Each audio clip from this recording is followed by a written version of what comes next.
کئی حضرات نے یہ سوالات بھیجے ہیں اعتکاف کے متعلق. سب سے پہلی بات یہ سمجھ لیں اعتکاف کہتے کسے ہیں.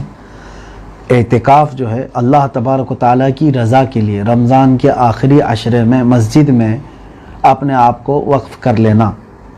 قرآن پاک میں اللہ تعالیٰ نے اس کے متعلق فرمایا وَلَا تُبَاشِرُوهُنَّ وَأَنْتُمْ عَاكِفُونَ فِي الْمَسَاجِدِ، یعنی رمضان کی راتوں میں تمہیں اپنی بیویوں کے پاس جانے کی اجازت تو ہے، لیکن جب تم مسجدوں میں اعتکاف میں ہو تو یہ بھی چیز تمہارے اوپر حرام ہو جاتی ہے، یعنی اعتکاف کے دوران.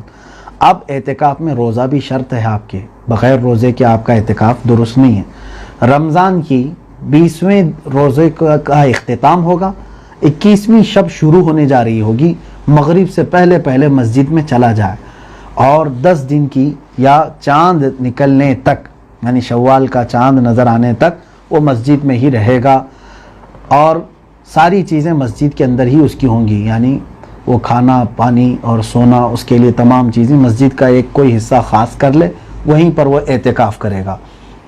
اعتکاف کے مسائل میں یہ ہے، اگر مسجد ہونا مرد کے لیے شرط ہے، یعنی کوئی بھی مرد جو ہے کہاں اعتکاف کرے گا؟ مسجد.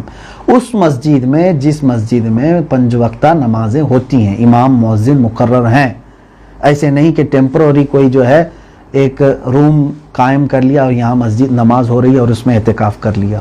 نہیں، جو مسجد ہے مسجد میں ہی اعتکاف ہوگا. کس کا؟ مردوں کا. کیونکہ اعتکاف جو ہے سنت مؤکدہ علی الکفایہ، جس کا مطلب یہ ہوا کہ پورے محلے میں یا شہر میں ایک نے بھی اعتکاف کر لیا تو سارے لوگوں کے اوپر سے وہ ذمہ داری ختم ہو گئی. سارے لوگوں کے اوپر سے وہ ذمہ داری ختم. کوئی ایک بھی اعتکاف نہیں کیا تو پورے شہر والے گنہگار ہوں گے. عورتوں کے لیے گھر کی ہی جو مسجد ہوتی ہے ان کی، یعنی نماز کا ایک کمرہ بناتے ہیں، اپنے لیے ایک جگہ خاص کرتے ہیں، گھروں میں ہوتا ہے تو اس کو مسجد بیت کہتے ہیں، یعنی گھر کی مسجد. اس میں عورتیں بیٹھیں گی، لیکن ان کے لیے بھی یہ شرط ہے کہ وہ پاک ہوں گی، حیض و نفاس ان تمام چیزوں سے وہ پاک رہیں گی تو ہی ان کے لیے اعتکاف ہے. اب وہاں پر عورتیں اپنی ضرورت کے علاوہ کسی بھی کام کے لیے باہر نہیں جائیں گی. مثال کے طور پر طہارت، استنجا وغیرہ کے لیے یا نہانے کے لیے جانا ہو تو وہ اپنے اس کمرے سے نکل کر کے جا کر غسل کر سکتی ہیں، نہا سکتی ہیں اور پھر واپس آ کر کے وہیں بیٹھ سکتی ہیں. وہ اپنا کھانا پانی سب وہیں کریں. ایسا نہیں کہ کوئی سہیلی آئی اٹھ کر کے باہر چلی گئی، کوئی مہمان آئے اس کو بات کرنے کے لیے چلے گئے تو اس کا اعتکاف ٹوٹ سکتا ہے، اس کے اعتکاف میں خرابی آئے گی.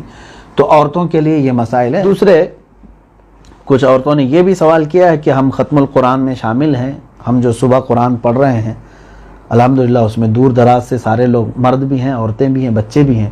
تو عورتیں یہ سوال کر رہی ہیں کہ ہم قرآن پاک کی تلاوت اس میں جاری رکھیں اعتکاف میں یا اس موبائل کے ذریعے یا کیسے کریں. میرے عزیزو، قرآن پاک تو آپ کے لیے بہت ہی ثواب کا کام ہے. رمضان میں سب سے بڑی عبادت ہے آپ کے لیے قرآن کی تلاوت. رمضان اور قرآن دونوں کا بہت گہرا رشتہ ہے، آپ اس سے دور نہ ہوں، بلکہ میں کہوں گا کہ اعتکاف میں بھی آپ اس ختم القرآن سے جڑے رہیں.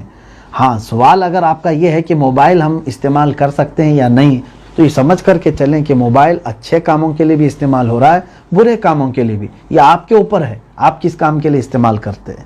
اگر قرآن اس میں کھولنے کے لیے موبائل استعمال کیا جا رہا ہے تو پھر یہ قرآن اس کی بھی وہی حیثیت ہوگی، اس کی بھی وہی حیثیت ہوگی، کیونکہ یہ بھی ورقوں پر لکھا ہوا ہے، یہ بھی اسکرین پر چھپا ہوا ہے. دونوں کی یہی، کیونکہ جب موبائل پر قرآن اوپن ہو جائے گا تو آپ بغیر وضو تو موبائل کو بھی نہیں چھو سکتے. ہاں، اگر وہ جب فولڈر میں اندر چلا جائے تو پھر آپ بغیر وضو کے بھی موبائل کو اٹھا سکتے ہیں. جیسے کہ قرآن کو اگر غلاف میں ڈال دیا کپڑے میں تو بغیر وضو کے غلاف کو پکڑ سکتے ہیں. تو ایسی مسائل ہیں. تو موبائل لے کر کے اعتکاف میں جانے کے متعلق اگر آپ پوچھ رہے ہیں تو میں اتنا کہوں گا، جتنا ہو سکے بچنے کی کوشش کرو موبائل سے. اگر تمہیں ختم القرآن میں شامل ہونے کے لیے استعمال کرنا ہے تو اس کی اجازت ہے، آپ سن کر کے قرآن پڑھ سکتے ہیں.